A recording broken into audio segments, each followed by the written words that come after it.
Kenapa Telkom kena ke US SEC? Karena Telkom juga sahamnya dicatatkan di New York Stock Exchange. Jadi meskipun kelakuannya itu, kalaupun salah, itu dilakukan di Indonesia, itu tetap mereka punya hak meriksa ya? Punya. US SEC memandang bahwa ternyata setelah Indonesia juga meratifikasi standar akuntansi yang sama di tahun 2020, angka estimasi yang selama ini diberikan kok beda. Kemudian Telkom menyatakan lagi bahwa sebetulnya yang dipermasalahkan itu sudah tidak ada masalah karena kami sudah membiayakan semua di 2020.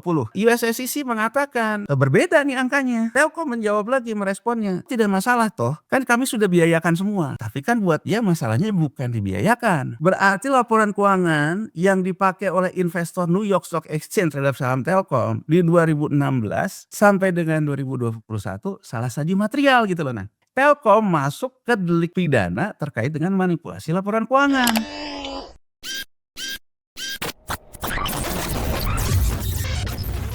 Halo sahabat integritas, jumpa lagi di kanal Satu Visi Utama program Buka Kartu. Telkom dan anak perusahaannya beberapa waktu lalu sedang menghadapi proses pemeriksaan oleh dua otoritas serius di Amerika Serikat. Pertama adalah Securities and Exchange Commission atau SEC gitu ya. Dan yang kedua adalah Department of Justice atau DOJ. Nah, kedua institusi ini menggunakan dalil Foreign Corrupt Practices Act atau FCPA-nya Amerika. Nah, kita pengen tahu sebenarnya kenapa Telkom sebagai perusahaan Indonesia kok bisa diperiksa oleh otoritas di Amerika. Apa yang terjadi sebenarnya? Karena kalau merujuk kepada informasi yang disampaikan oleh pihak Telkom, hal ini berhubungan dengan adanya kasus korupsi program BTS Bakti ya. Sahabat integritas tentu tahu ya, itu sudah beberapa waktu lalu terjadi dan diungkap oleh penegak hukum kita. Akan tetapi apakah ada hal lain yang itu luput dari pengamatan kita dan kenapa kemudian otoritas Amerika yang kemudian bergerak memeriksa, apa bedanya misalnya SEC dengan katakanlah mungkin kalau di dalam konteks Indonesia sekarang OJK begitu ya. Nah, untuk membahas itu kita akan berdiskusi dengan Bung Yanuar Rizky, seorang ekonom yang juga mengetahui secara lebih detail kaitan antara pemeriksaan Telkom dengan hal-hal yang berhubungan dengan isu di Indonesia. Nah, kita akan berdiskusi kira-kira selama 30 sampai 50 menit ke depan. Kita sapa dulu Mas atau Kang Yanuar Rizky. Kang Yanuar, apa kabar? Baik Nan, alhamdulillah Nan. Ya. Kang, ini sebagai permulaan ya, juga sekaligus sebagai edukasi barangkali teman-teman sahabat integritas yang nonton belum tahu apa itu SEC, apa itu DOJ, apa bedanya dan kenapa kemudian mereka juga bisa periksa-periksa badan hukum dari negara lain gitu. Kang, kira-kira bagaimana nih Kang menjelaskan secara lebih sederhana? Baik, SEC itu US SEC Securities Exchange Act gitu ya. Kalau di kita itu seperti OJK gitu. Cuman kalau di Amerika Serikat kan sebetulnya OJK-nya itu sama jadi persis lah. Jadi intinya gampangnya US SEC itu kalau di kita OJK gitu ya. US SEC ini sama juga dengan OJK kita. Jadi kalau kita lihat kan US SEC ini udah mengalami beberapa kali amandemen undang-undangnya gitu ya. Jadi yang terakhir itu amandemen 1934 gitu ya, itu terkait juga dengan Great Depression. Nah, US SEC ini dia itu sebetulnya juga adalah penegak hukum gitu loh. Nah, jadi sama juga dengan OJK kita. OJK kita juga penegak hukum. Jadi dia itu mempunyai fungsi untuk menyetujui menyetujui sebuah perusahaan itu IPO gitu ya. Kemudian juga dia melakukan pengawasan terhadap pasar, ya melakukan pemeriksaan. Dia juga merupakan menjalankan fungsi penyidik Nan. Jadi sama juga dengan OJK kita. Kalau di kita kan dikenal dengan penyidik pegawai negeri sipil ya. PPNS. PPNS. Kemudian dengan lahirnya OJK kan memang diberikan hak penyidikan di Undang-Undang OJK. Nah, SEC juga punya hak penyidikan, kemudian dia juga punya hak untuk penegakan hukum Nan. Jadi penegakan hukum ini ada dua. Kalau misalnya out of court settlement di luar peradilan, maka yang akan memberikan hukuman itu US SEC. Gitu juga di kita OJK juga dia bisa melakukan penegakan hukum tanpa dibawa ke peradilan. Kalau di kita biasanya disebut dengan sanksi administratif. Tapi kalau dia bawa ke peradilan, ia tidak punya hak penuntutan. Jadi hak penuntutannya tetap di jaksa. Jadi kurang lebih sebetulnya kalau fungsi-fungsi kepolisian dalam hal ini penyidikan, yang namanya SEC, namanya OJK itu tidak memerlukan yang namanya kepolisian. Tapi kalau dia kemudian bisa melakukan penegakan hukum, itu dilakukan secara out of court settlement dilakukan oleh mereka atau dibawa ke peradilan. Nah, ketika dibawa ke peradilan, ya itu ada yang namanya jaksa. Nah, kalau di Amerika Serikat ini ada yang disebut dengan New York Special Attorney. Jadi kalau di kita jampitsus lah ya gitu. Jadi artinya di Atau mereka jaksa itu penuntut lah ya. ya, jadi di mereka itu bahan berjalannya itu kalau mereka melakukan penyidikan, dari penyidikan itu dia bawa ke court, nah mereka berhubungannya dengan New York Special Attorney gitu. Jadi karena kan memang mereka berpusat kalau keuangan di New York ya gitu. Nanti mereka yang akan bawa ke sana.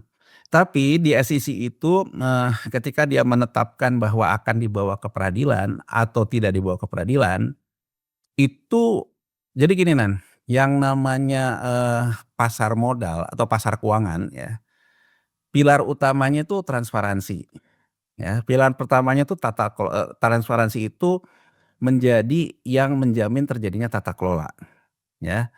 Tata kelola ini ada 3 hal kalau terkait dengan pasar keuangan. Tata kelola ketika sistem pencatatan, jadi sistem pencatatan itu ketika satu surat berharga ini bisa saham, bisa surat utang pemerintah, bisa aset bangun aset, pokoknya semua surat berharga yang bisa diperdagangkan di pasar, itu yang namanya izin efektifnya tuh diberikan oleh yang namanya SEC, yang namanya OJK. Nah, pilar-pilar terkait dengan mengatur sistem pencatatan di situ tuh bagaimana fundamental perusahaannya, bagaimana tentang hal-hal yang terkait dengan tata kelola perusahaan, good corporate governance diatur di situ. Nah, setelah tercatat, itu ada yang disebut dengan good market governance. Nah, yang namanya otoritas ini juga mengatur terkait dengan sistem perdagangan, ya kan, dan kemudian bagaimana sistem perdagangan ini berlangsung. Nah, kemudian yang ketiga itu sistem pengawasan dan penegakan hukum. Nah, sistem pengawasan dan penegakan hukum juga ada governance-nya, governance yang mengikat si otoritas itu sendiri. Nah, kalau di SEC, dia itu selalu melakukan yang namanya keterbukaan gelar perkara kasus, gitu lah Nan. Jadi sebetulnya kalau sekarang orang banyak yang juga yang suka nanya ke saya gitu, kalau mau belajar tentang pasar modal tuh kemana gitu. Sebetulnya kalau memang berniat ya, masuk ke webnya US SEC ya, kemudian nanti masuk ke page-nya litigation release ya, jadi rilis litigasinya, kita bisa belajar banyak di situ dia menceritakan banyak hal, misalnya Karena dibuka.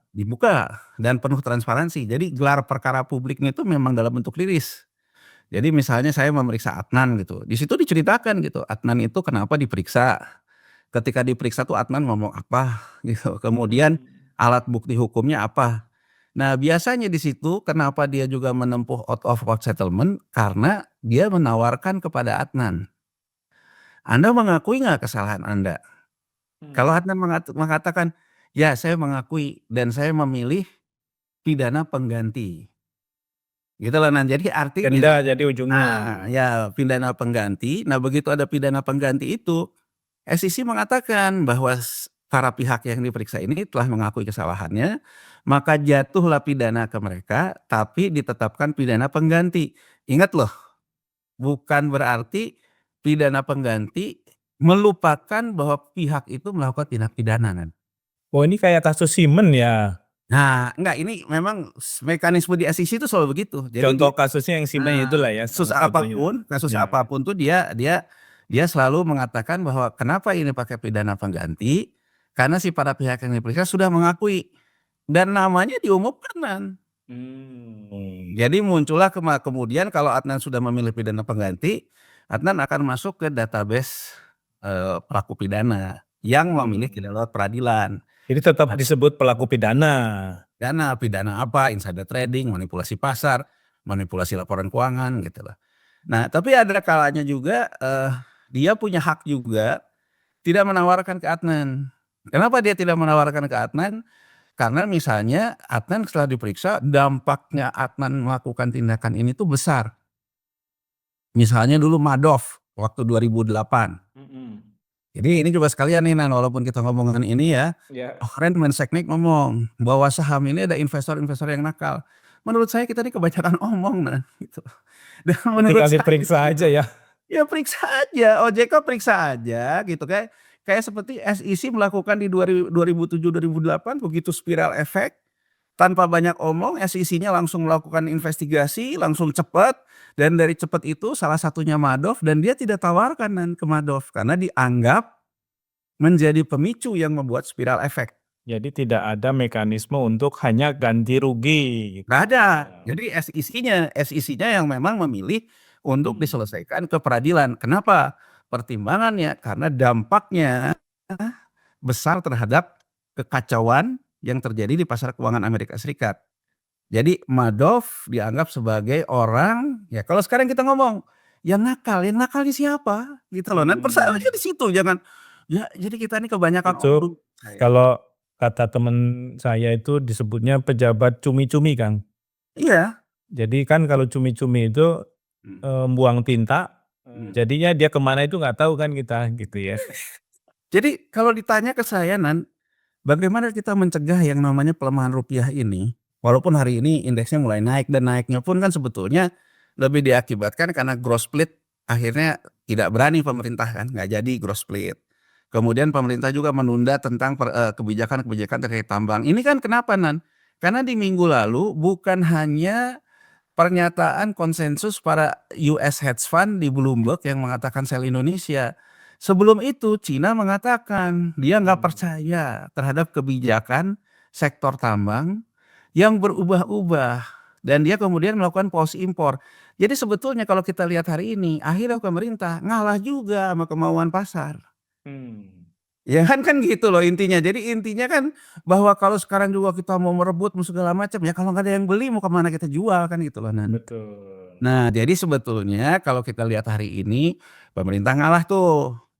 Bahwa dia bilang growth split-nya dilepas gitu ya, kemudian kebijakan tentang tambang dilepas, kemudian kebijakan impor satu pintu DSI juga ditunda, dikaji lagi.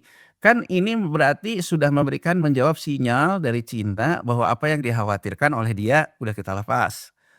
Nah kalau kita lihat hari ini kan sentimennya langsung positif. Positif. Saham tambang ini nih yang memimpin ke atas nih.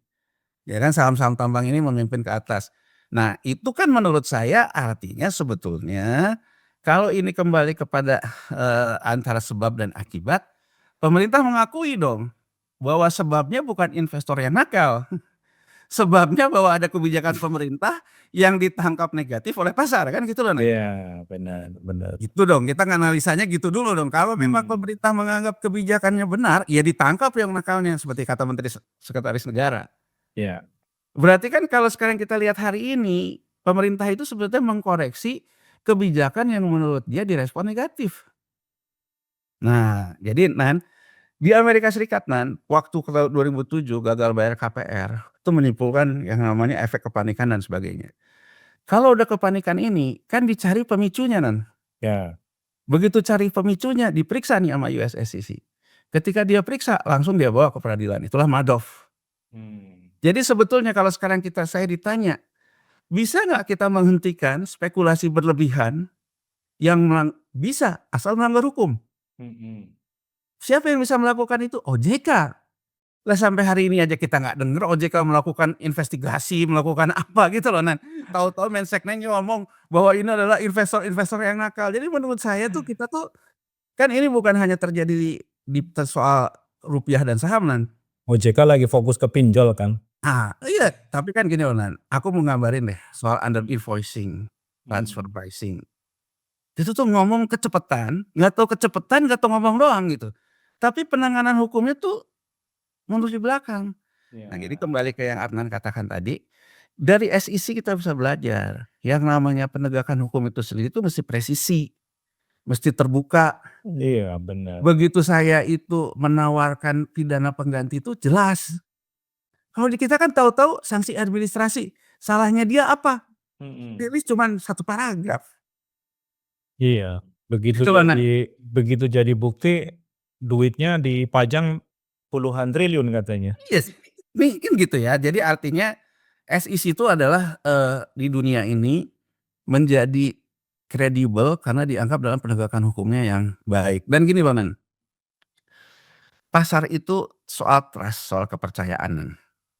Jadi pasar itu bukan kita misalnya punya sekarang misalnya di Undang-Undang P2SK baru, tugas baru buat OJK memindahkan bursa mineral dari Singapura ke Indonesia. Kemudian mau buat Indonesia Financial Center. Itu kan ya kita tuh sering ngomong bunga-bunga gitu loh. Itu bukan tugas OJK mestinya. Nah, ya tugas OJK, tapi gini loh, Nan, pasar itu soal trust, Nan. Ya. Kenapa Amerika itu dipercaya sebagai pasar keuangan yang paling efisien? Karena Amerika Serikat tuh tidak pernah mengatakan, Nan, bahwa pasar modal di negara kami itu pasar suci, enggak. Amerika Serikat itu selalu mengatakan bahwa yang namanya pasar keuangan itu yang penting wajar, teratur, efisien. Artinya apa? Yang namanya pasar selalu ada aspek spekulasi, itu diakui. Kalau kita kan nggak tahan nih di munafiknya kita nanya. Nah terus Ini ulah spekulan. apa yang diberikan trust oleh pasar keuangan Amerika Serikat kepada seluruh investor sehingga percaya Amerika Serikat pasar keuangannya itu bisa memberikan keamanan, kenyamanan buat investor. Penegakan hukum, Nan. Jadi di sana itu bisa dibilang spekulasi itu nggak bisa dihindari. Tapi kalau melanggar hukum disemprit gitu ya. Disemprit dan dia konsisten. Jadi artinya saya ingin memberikan gambaran sederhana, US SEC ini kredibilitasnya di dunia itu diakui. Kalau US SEC itu memang penegakan hukumnya nggak sembarangan. Ya. Nah sehingga kenapa Telkom itu sampai kena dalam US SEC nggak bisa dipungkiri, Nan, siapapun akan mengatakan oh kalau US SEC udah masuk tinggal kita baca aja rilisnya. Apa masalahnya? Jadi nggak kayak kita gitu loh. Cuma nenteng-nenteng ada 10 perusahaan melakukan under invoicing. Under invoicingnya itu apa nggak pernah dijelasin. Nah jadi kalau kayak di US SEC, Nan, kalau dia sudah mengatakan meningkatkan ke investigasi, rilisnya pun sudah kita bisa baca. Nah sekarang kita itu intinya US SEC ya. Ya. Sekarang kenapa Telkom bisa kena kepada US SEC? Ya, karena kan Telkom ini perusahaan Indonesia. Dan Indonesia. Kok diperiksa otoritas Amerika gitu. Ya, karena Telkom ini listing di 2 bursa, Nan, di Bursa Efek Jakarta Indonesia dan New York Stock Exchange. Oke. Karena dia listing di New York Stock Exchange, maka dia pun menjadi objek pengawasan dan penegakan hukum dari US SEC. Gitu lah, Nan. Jadi kenapa Telkom kena ke US SEC? Jawabannya mudah dan sederhana. Karena Telkom juga sahamnya dicatatkan di New York Stock Exchange. Jadi meskipun gini Kang, jadi meskipun kelakuannya itu kalaupun salah, itu dilakukan di Indonesia, itu tetap mereka punya hak meriksa ya? Punya, karena masalahnya Telkomnya tercatat di New York Stock Exchange. Oke, itu nggak bisa Karena gini, Nan, tadinya. aku lupa lagi ya kasusnya apa ya. Itu pernah terjadi, Nan, di zaman sebelum Orde Baru jatuh ya. Ada kantor akuntan kita, salah satu partner dari kantor akuntan kita dikenakan denda pidana pengganti oleh US SEC. Nah, dulu terus kita bertanya-tanya, kan perusahaan yang dia lakukan audit laporan keuangan Di Indonesia. tidak tercatat di New York Stock Exchange. Bahkan di Bursa Efek Jakarta, dulu Bursa Efek Indonesia masih Bursa Efek Jakarta. Dulu kan saya di sana. Bahkan di Bursa Efek Jakarta pun tidak tercatat, Nan. Perusahaan tertutup lah ya. Perusahaan tertutup. Tapi kenapa sama US SEC kena? Karena ternyata si perusahaan tertutup ini yang laporan keuangannya dikeluarkan oleh si partner ini, itu menjadi perusahaan mitranya, perusahaan tercatat di New York Stock Exchange. Oh, bahkan mitranya pun bisa kesangkut ya. Jadi mitranya ini kesangkut karena dianggap, coba aku lupa lagi ya, nanti kau coba cari lagi itu kasusnya itu kalau nggak salah di tahun 97 deh, pokoknya sebelum masih Orde Baru lah gitu. Dulu kita sempat kaget ada satu partner kantor akuntan gitu ya, dia kena denda sama US SEC. Karena dulu saya di BEJ ya, jadi artinya kan kalau ada yang kayak gitu Iya, kan pasti bener. diinfokan ya. Nah, diinfokan dan kemudian dilihat perusahaan yang dia audit juga bukan perusahaan TBK, tidak di BEJ, tidak juga di New York Stock Exchange. Saya pada waktu itu kemudian mencari-cari, rilisnya dari US SEC, ternyata dia itu melakukan, nah ini Nan, kasus transfer pricing nih. Jadi nanti saya coba cari lagi, cuman saya lupa namanya siapa tuh, dia, partner kantor akuntan, jadi dia melakukan kayak transfer pricing gitu. Hmm. Yang kemudian menjadi manipulasi laporan keuangan di perusahaan tercatat di New York Stock Exchange. Dia ikut kena, Nan. Oke. Nah kalau Telkom Jadi ini apa Tang masalahnya? kalau Telkom, jelas karena dia listing di New York Stock Exchange. Gini Nan masalahnya itu. Masalahnya itu Nan sebetulnya ya, ketika krisis, finansial tahun 2008-an ya, itu kalau Amerika Serikat Nan, terlepas kita juga ngelihat Amerika Serikat ini sebel gitu, tapi Amerika Serikat ini selalu menunjukkan respon setiap ada yang namanya krisis. Respon terkait yang misalnya yang sudah keterlaluan membuat pasar itu menjadi nggak karu-karuan, Madoff dia bawa ke pengadilan. Dia juga kemudian mereview Nan, ada yang salah terhadap sistem, Hmm. gitu loh. Nah, dari review itu masuklah ke area deregulasi kan Nan. Nah, pada waktu itu yang dianggap bermasalah itu adalah laporan keuangan dari sektor perbankan. Gini ceritanya Nan, jadi tahun 2007 itu terjadilah gagal bayar, nasabah gurem, nggak bisa bayar KPR di bank Mhm. akibat kenaikan Fed rate. Ya. Nah, peristiwa pertamanya Nan, gagal bayar di bank. Artinya sebetulnya di perbankan. Ya. Yang jadi problem, KPR ini disekuritisasi, dijual di Wall Street. Jadi kalau nasabahnya gagal bayar ke bank, karena bank sudah jual KPR-nya, maka pemegang subprime mortgage, mortgage bond securities-nya yang di bursa yang gagal mendapatkan kuponnya Nan, karena si nasabahnya gagal. Ya. Berdampaklah masalah ini ke bursa. Nah, setelah dilihat lagi, masa mendadak gagal, mendadak macet, langsung gitu aja, padahal kemarin laporan keuangan banknya baik-baik saja. Nah, Hmm. disitulah kemudian direview. Direview karena persoalannya ketika piutang kan gini Nan ya. Nah, aku Mhm. gambarin pelan-pelan nih biar Ya. orang paham dulu sampai nanti akhirnya paham masalah Telkom di mana gitu ya. Jadi yang namanya orang ngambil KPR ke bank, di neraca bank tuh jadi piutang Nan. Nah, piutang ini disekuritisasi, dijual. Jadi artinya yang harusnya saya terima bayaran dari nasabah 1 bulan segini saya jual. Jadi saya jual, saya terima di depan. Nanti bayaran nasabah itu akan diterima oleh orang yang beli surat berharga saya. Ini namanya anjak piutang, factoring. Ya, Mhm. namanya mortgage bond securities kalau di Amerika Serikat. Nah, yang jadi masalah Nan, ternyata taksiran piutang tak tertagih. Hmm. Jadi dulu International Accounting Standard yang diratifikasi ya, kalau di Amerika Serikat diratifikasi di apa,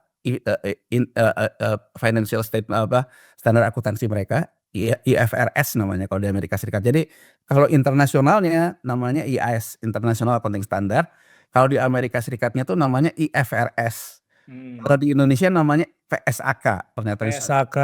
Standar Akuntansi Keuangan.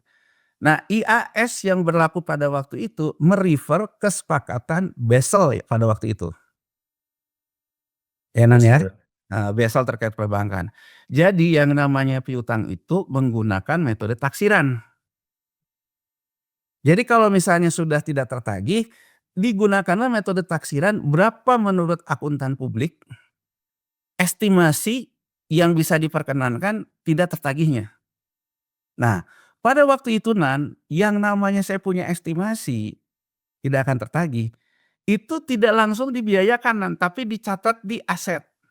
Jadi gini Hmm. Nan ceritanya nih, piutang, di bawah piutang itu, di neraca itu ditulis cadangan piutang tak tertagih. Metodenya taksiran, piutang bersih. Jadi pada waktu itu standar akuntansi itu hanya bersifat informasi, Nan. Ya. Nah, ada 2 yang diperkarakan. Oh, metode taksiran ini nggak presisi, karena sebetulnya udah macet dari lama. Tapi karena taksiran dan kemudian diterima oleh akuntan publiknya, laporan keuangan ini namanya menjadi salah saji material bagi investor. Jadi si investor itu ketika dia beli yang namanya MBS, yang dasarnya KPR kredit, dia ngelihat laporan keuangan banknya, itu salah saji informasi gitu loh kan. Karena seolah-olah kan itu tuh bukan resiko lah, hanya informasi. Nah, dideregulasilah Hanan. US SEC ini mengajukanlah dan kemudian dibahaslah di International Accounting Standard Board. Jadi boardnya standar akuntansi internasional bahwa yang namanya accrual basis harus dihindarkan menjadi cash basis. Oh, ini yang juga akhirnya merembet dulu ke kasus Garuda ya, laporan keuangan Garuda ya? Garuda, GoTo, semua Nan. Nah, jadi ke cash basis. Nah, IAS ini Nan kemudian disepakatilah di 2011 keluar IAS baru. Bahwa begitu macet tidak tertagih di tahun itu langsung dibiayakan Nan, dan dibiayakan langsung masuk ke rugi laba, dibiayakan. Jadi angkanya itu sudah nepo cash basis. Nah, Amerika Serikat Nan meratifikasi duluan International Accounting Standard ini.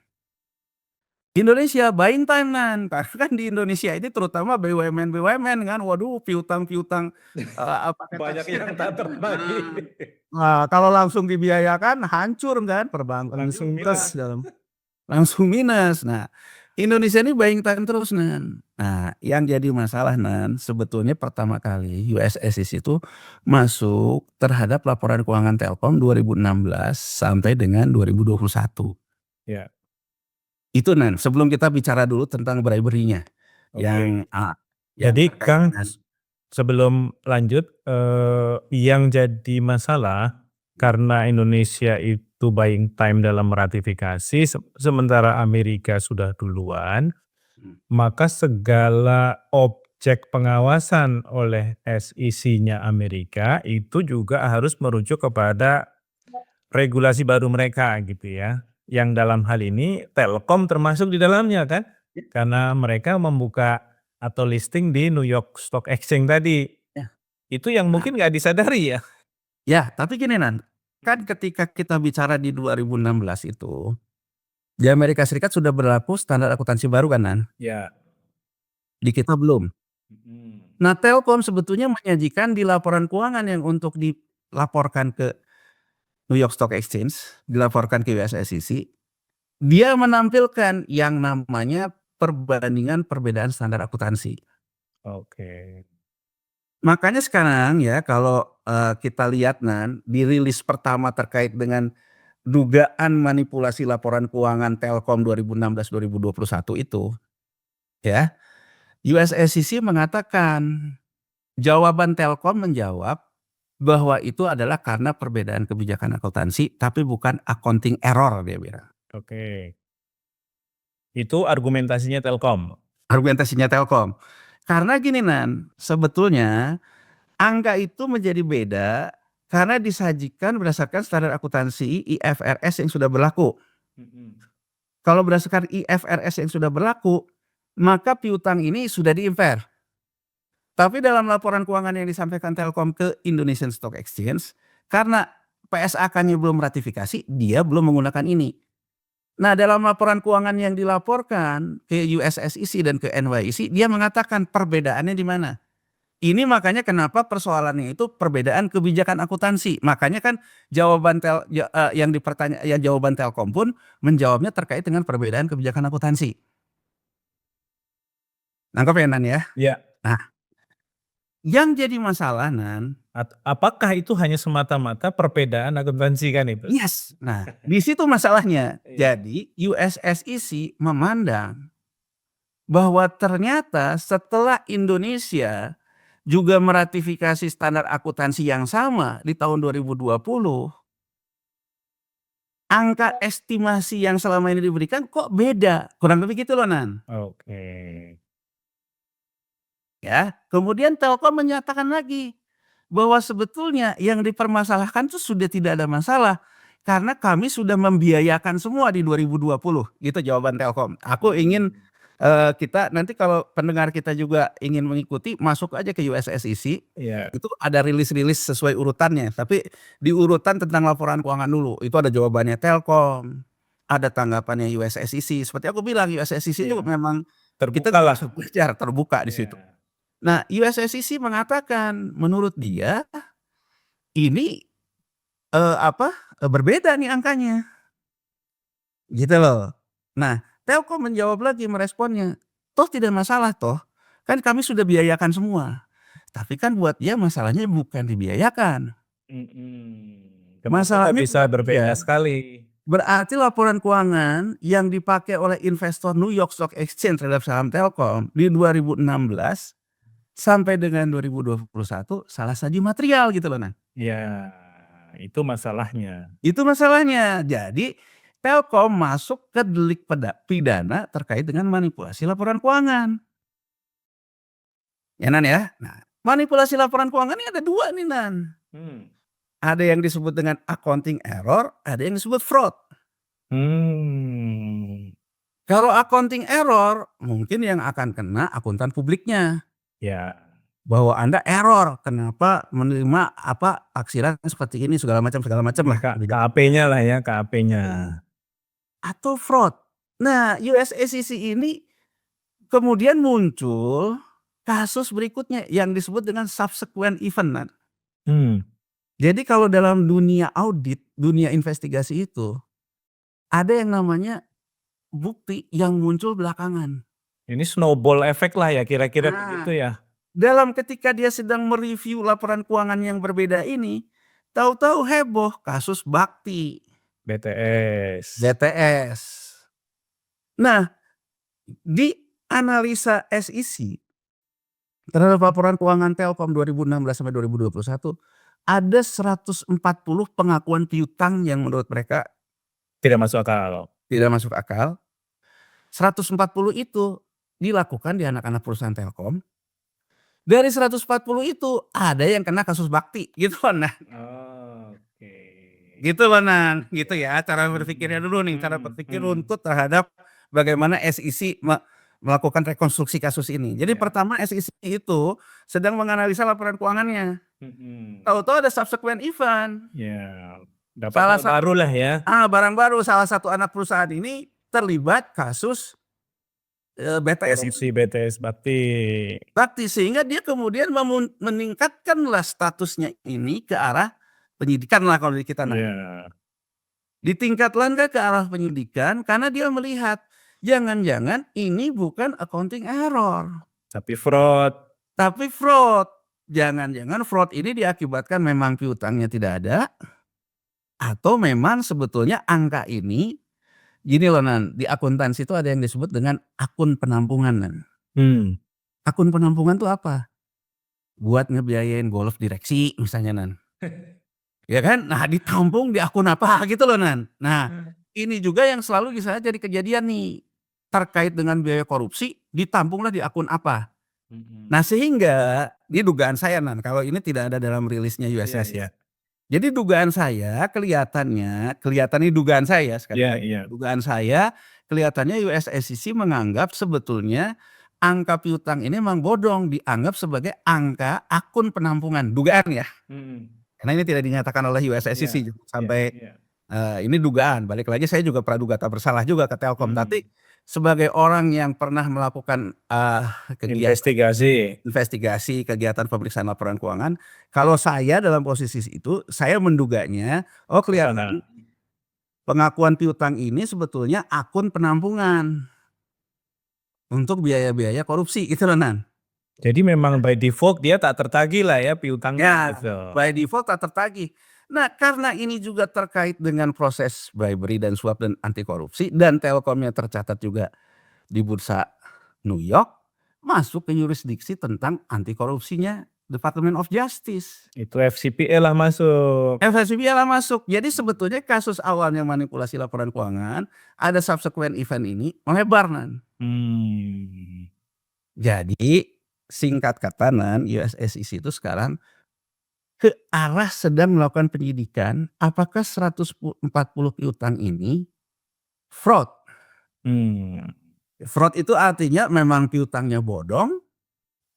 Ya kalau saya baca sih kecenderungan dia mengatakan ini piutangnya nggak ada.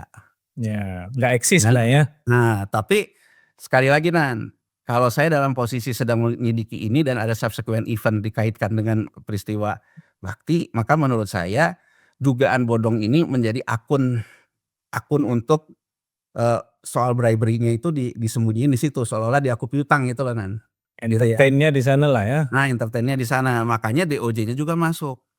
Nah Telkom sebetulnya juga kemudian karena ditanya, nah ini kan lucunya nih, bursa kita itu baru nanya setelah US SEC-nya rame-rame. OJK juga setelah US SEC rame-rame baru tahu. Nah Telkom itu dia melakukan ditanya oleh otoritas bursa kita, baik oleh Bursa Efek Indonesia maupun oleh OJK. Jawaban dan pertanyaan dari OJK maupun dari IDX dikirimkan oleh dia ke US SEC. Nah itu di Mei ya, di Mei tanggal berapa, itu yang kemudian rame termasuk banyak media kita meliput soal Telkom itu, karena itu jadi rame karena US SEC mengumumkan dia tetap akan melanjutkan proses. Jadi nggak percaya nih ya dengan jawabannya?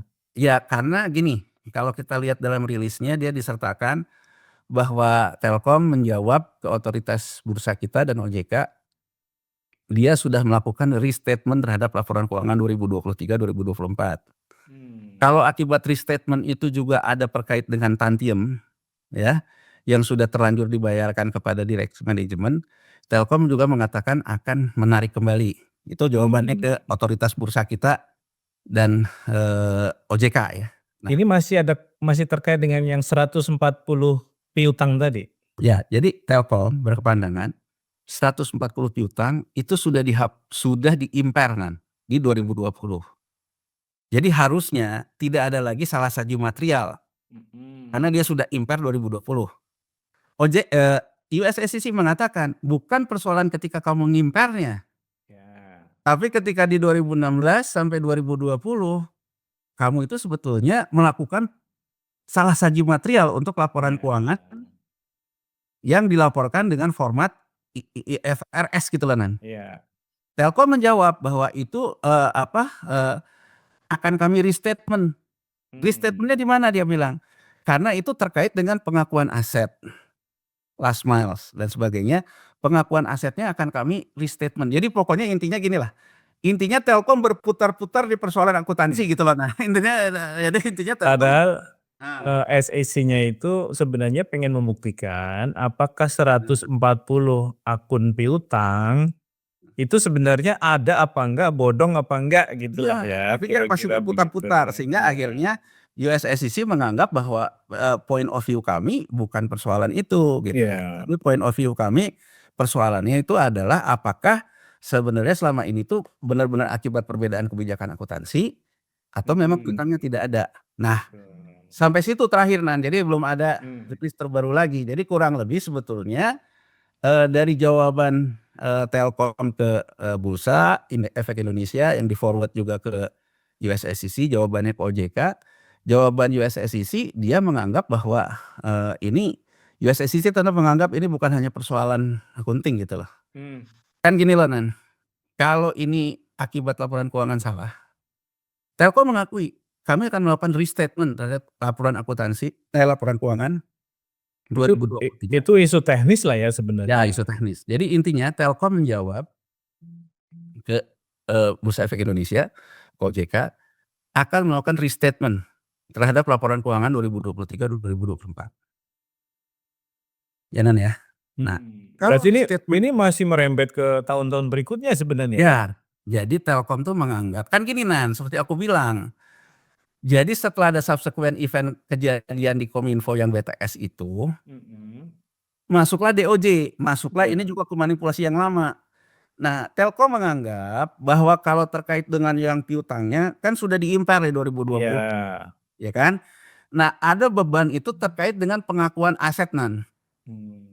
Jadi ada aset yang diakui terutama terkait dengan last miles-nya apa gitu. Itu dia bilang akan di-restatement dari aset, Nan. Gitu loh. Nah, kalau di-restatement, Nan, berarti kan sebetulnya kurang lebihnya gini loh, Nan. Kalau Mhm. restatement itu menganggap bahwa manajemen lama yang bertanggung jawab terhadap laporan keuangan 2003, 2024 itu melakukan kesalahan. Ya. Nah, kesalahan ini kan berdampak ke laba, Nan. Ya. Laba ini berdampak ke remunerasi dia, tantiem lah.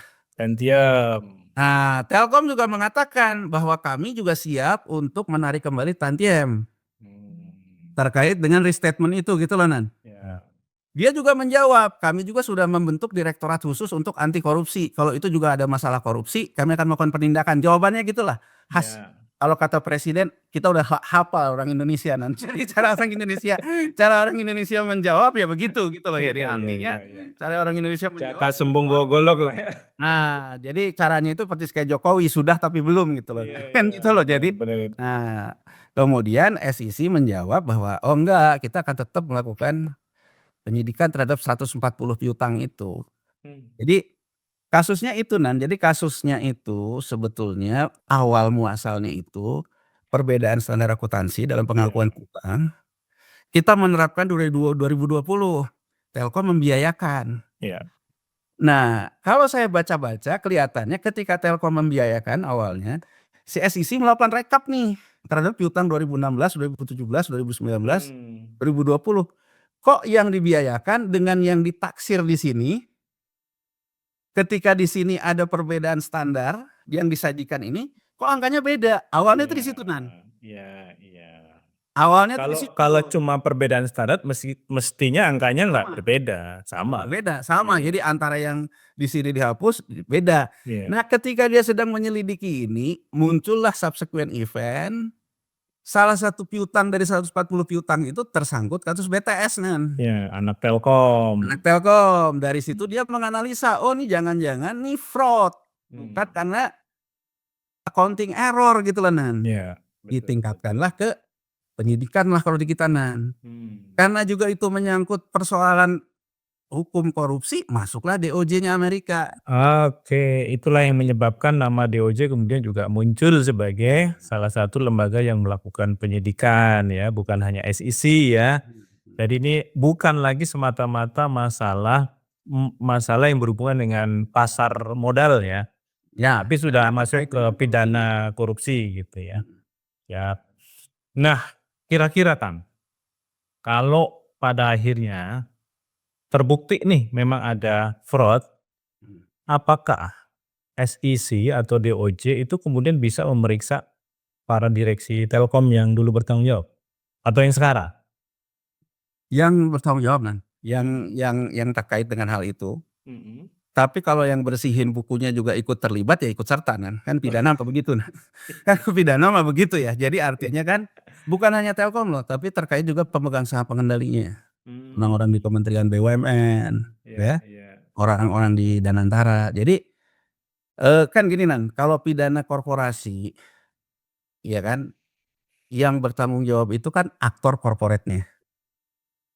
Nah, kalau itu terjadi, maka yang terjadi ya kita akan baca nanti. Misalnya direksi A, direksi dirut A, direksi A, komisaris, wah segala macam lah gitu ya. Nanti Mmm. diperiksa dan enaknya di SEC, Nan, kalau ini terus nanti berlangsung kita bisa baca loh.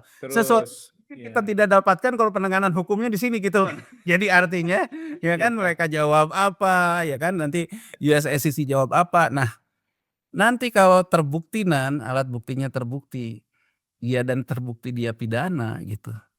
Meskipun bisa menempuh pidana pengganti ya, Nan, denda gitu. Tapi kan sebetulnya ini akan punya implikasi politik yang besar buat kita. Mmm. Ya kan, Nan? Iya. Kalau Telkom aja yang flag karir dari BUMN kelas atas begini, bagaimana BUMN-BUMN lain? Ya kan, Nan? Iya, bener bener, Kang. Coba sekarang, Nan, kita lihat. Laporan keuangan kuartal 1 Telkom itu labanya turun 22%. Mhm. Jadi aku lihat dari news flash-nya Mhm. aplikasi aplikasi stok lah gitu ya. Iya. Telkom turun 22%. Pertanyaan saya, kayaknya dia memang melakukan restatement kan, sampai hari ini aja kita nggak tahu, kemarin baru RUPS. Saya belum lihat kan gitu ya, Iya. apa yang dia lakukan restatement. Mungkin di laporan keuangannya ada restatement, makanya labanya turun. Ya kan, kemudian Telkom akan melakukan buyback. Kemudian beberapa hari yang lalu saya ditanya sama wartawan bahwa Telkom oleh Danantara dilakukan yang namanya kuasi organisasi Nan. Kuasi organisasi ini apa Nan? Restrukturisasi perusahaan. Nah restrukturisasi perusahaan ini Nan, biasanya juga mengandung namanya kuasi, jadi bisa berdampak kepada laporan keuangan. Saya ketika ditanya oleh Kompas, kuasi organisasi ini apakah akan membantu untuk Telkom menyehatkan laporan keuangan dan tata kelolanya? Jawabannya sederhana Nan, kuasi organisasi itu juga bisa jadi pemutihan loh Nan. Iya. Gitu loh ya, pemutihan terhadap kasus-kasus yang terjadi.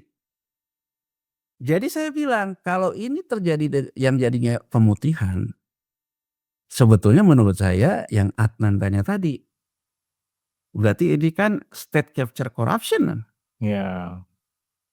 Ya kan Iya. yang artinya saling melindungi, saling segala macam. Nah, di podcast terakhir saya sama Adnan juga kan saya ngomong Nan. Kata Doni Oskaria, Danantara belum mengeluarkan laporan keuangannya masih bersih-bersih impairment 100 triliun. Besar kemungkinan termasuk restatement Telkom masuk nih nanti 100 T ini. Di situ. Ya nggak? Masuk. Nah, ini kan sebetulnya isu tuh negatif terhadap pasar modal kita tuh ada urusan Telkom, ada urusan kebijakan impor. Semua beradu gitu loh Nan. Ini belum termasuk yang soal GoTo itu ya? Ya, nah belum GoTo loh Nan. GoTo dia belum masuk loh Nan. Jadi Makanya. GoTo pun terkait dengan standar akuntansi loh. Dia belum masuk loh. Dia Iya. baru masuk ke yang ini loh. Yang BTS Yang Bakti ini ya. tapi coba lihat. Kelihatannya ada antisipasi takut masuk juga ke GoTo pada akhirnya. BPK kan sudah mengumumkan kan kemarin bahwa terkait dengan GoTo itu ada pernyataan piutang yang sudah ditagihkan. Ya itu berarti artinya ada baiknya juga SEC ini. Jadi membuat yang namanya otoritas kita juga antisipasi jangan sampai dibingung. Tapi yang lucunya OJK-nya sampai hari ini tuh diem aja. Nah itu menurut saya tuh kacaunya tuh di situ gitu. Jadi boro-boro kalau sekarang menteri sekretaris negara ngomong investor nakal, kita lihat OJK-nya aja kayak gitu loh ngomong-ngomong investor nakal gitu loh Nan. Itu loh. Artinya Nan, kalau menurut saya Nan ya, apa yang akan terjadi ini kemungkinan besar. Kalau sekarang Nan banyak orang ngomong asing itu mau menekan kita, jujur. Nggak usah Anda kasih tahu pun saya tahu. Sorry Nan gitu kan kalau bahasa ini kan sorry ya. Saya mungkin sekali-sekali saya juga boleh gitu. Saya tuh menangani kasus-kasus pidana itu, saya punya track record-nya, saya pernah berada di dalam pemeriksaan itu. Jadi nggak usah ngatain Soros tuh mau gimana kelakuannya, hedge fund tuh gimana, saya tahu Nan. Tapi saya juga ingin memberikan kita tuh jangan terjebak oleh narasi yang ujungnya juga sesat menurut saya loh Nan. Ya. Tidak menyelesaikan masalah, cuma menghindari aja. Kalau sekarang Nan, yang namanya hedge fund, dia tahu Adnan tuh banyak bolongnya. Ya. Dan dia tambah nonjokin Adnan, pertanyaannya Nan, yang salah yang buat bolong atau orang yang ngantongin bolongnya Nan? Iya benar. Menurut Sebenarnya saya, masih dalam koridor ya. ya menurut saya gini loh, kita harus jadi bangsa yang dewasa Nan. Bahwa orang mukulin kita bukan karena kita lagi baik gitu loh Nan. Karena kita memang punya kelemahan yang selama ini selalu kita tutup-tutupi. Betul, tidak dibenahi ya. Tidak dibenahi, mereka mukul gitu. Nah sekarang menurut saya yang harus kita benahi apa? Kotornya kita kan. Iya. Artinya apa? Sebelum isu kotor kita ini dimanfaatkan, dipukulin sama orang, kita bersihin diri kita dong. Iya. Jadi kalau saya ngelihatnya Nan, kalau kita udah tahu kita punya banyak kotoran, potong dong dia kurvanya. Mhm. Tangani duluan sebelum mereka. Iya, betul. Jangan omong-omong investor nakal, investor tangani dong.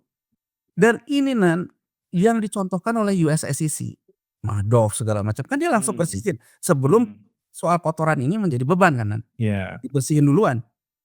Jadi menurut saya jangan terus malah nutup-nutupi. Nah nutup-nutupi ini kan kesannya menjadi saling sandera. Iya.